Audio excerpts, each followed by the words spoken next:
Hi every one, welcome to good reviews channel. நாம் இன்னைக்கு பார்க்க போகிறது நண்பன் ஒருவன் வந்த பிறகு படத்தோட ரிவ்யூ தான் பார்க்க போகிறோம். இந்த படத்தோட கதை என்னன்னா, படத்தோட ஹீரோவும் அவரோட ஃபேமிலியும் ஒரு காலனிக்கு குடி போகிறாங்க.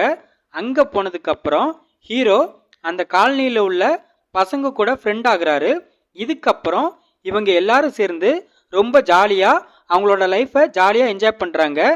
ஹீரோ ஸ்கூல் படிப்பை முடிச்சுட்டு அவர் அப்பாவோட கட்டாயத்தால் இன்ஜினியரிங் படிக்கிறாரு.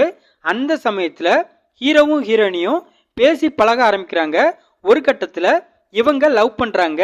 ஹீரோ காலேஜ் படித்து முடிச்சுட்டு ஹீரோவும் அவரோட ஃப்ரெண்ட்ஸும் சேர்ந்து என்ஓபி என்கிற ஈவெண்ட் மேனேஜ்மெண்ட் கம்பெனியை ஸ்டார்ட் பண்ணுறாங்க.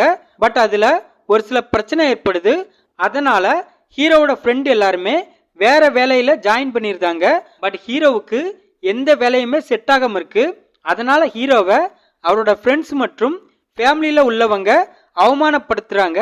இதுக்கப்புறம் ஹீரோ வீட்டை அடமானம் வச்சு வேலைக்காக சிங்கப்பூருக்கு போகிறாரு. சிங்கப்பூரில் போய் வேலையை பார்த்து அடமானம் இருந்த வீட்டை திருப்பிடுறாரு. இந்த சமயத்தில் ஹீரோனிக்கும் வேற ஒரு பையனுக்கும் கல்யாணம் பண்ண ஹீரோனி வீட்டில் முடிவு பண்ணுறாங்க.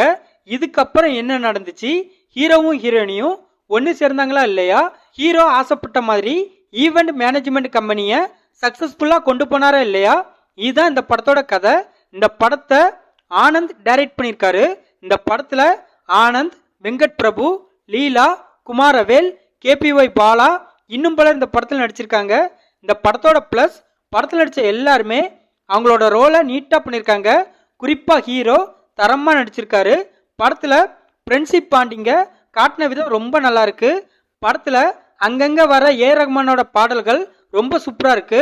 படத்தில் 19 கிட்ஸோட வாழ்க்கை முறையை நல்லா காட்டியிருக்காங்க. படத்தோட பிஜிஎம் படத்துக்கு ஏற்ற மாதிரி இருக்கு. சினிமாட்டோகிராஃபி சூப்பராக இருக்கு. இந்த படத்தோட மைனஸ், படத்தில் புதுசாக எந்த ஒரு சுவாரஸ்யமும் இல்லை. படத்தில் ஏகப்பட்ட கேரக்டரை வச்சிருக்காங்களே தவிர ஒரு கேரக்டரை கூட ரைட்டிங்கில் சரியாக டிசைன் பண்ணலை. படத்தில் தேவையில்லாமல் சில சீன்ஸை வச்ச மாதிரி இருக்கு. படத்தோட டியூரேஷனை இன்னுமே கட் பண்ணியிருக்கலாம். படத்தில் உள்ள எமோஷனல் சீன்ஸ்லாம் நம்மளை கனெக்ட் பண்ணவே இல்லை.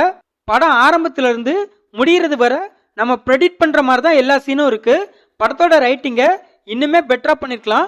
மொத்தத்தில் இந்த படத்தை பார்க்கலாமான்னு கேட்டால், ஒரு ஆவரேஜான காமெடி ட்ராமா மூவி பார்க்கணும்னு நினைக்கிறவங்க இந்த படத்தை பார்க்கலாம். இந்த வீடியோ பிடிச்சிருந்தா லைக் பண்ணுங்கள், ஷேர் பண்ணுங்கள், சப்ஸ்கிரைப் பண்ணி சப்போர்ட் பண்ணுங்கள்.